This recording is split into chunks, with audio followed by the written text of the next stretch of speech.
šį įrašą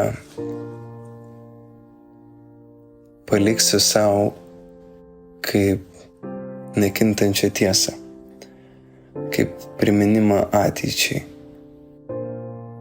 Mažiau kalbėk, daugiau klausyk. Dažnas praeivis tenori pasidalinti patirtimi, emocija, atsiminimu.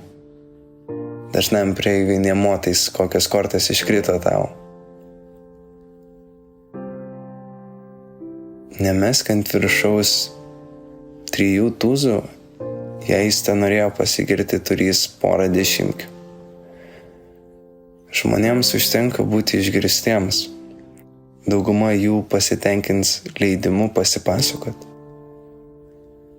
Neduokite to, kas šventa šunims, ir nebarstykite savo perlų kiauliams, kad kartais kojomis jų nesutryptų ir atsigręžusios jūsų pačių nesudraskytų. Išmintimi dalinasi Matas. Visata paremta laisvos valios principu, antrina ezoterikai. Tik po balsų išreikšto prašymo galėsiu pradėti mokymus, šypso šamanas įžanginio susitikimo metu. Kol niekas negeižia tavo jo patarimo, tol jo išsakymas reikalingas tik tau pačiam. Kol niekas neprašo istorijos, lai gyvuoja jį prisiminimo forma tavo pačio mintise, iki kol praeivis nepaklaus.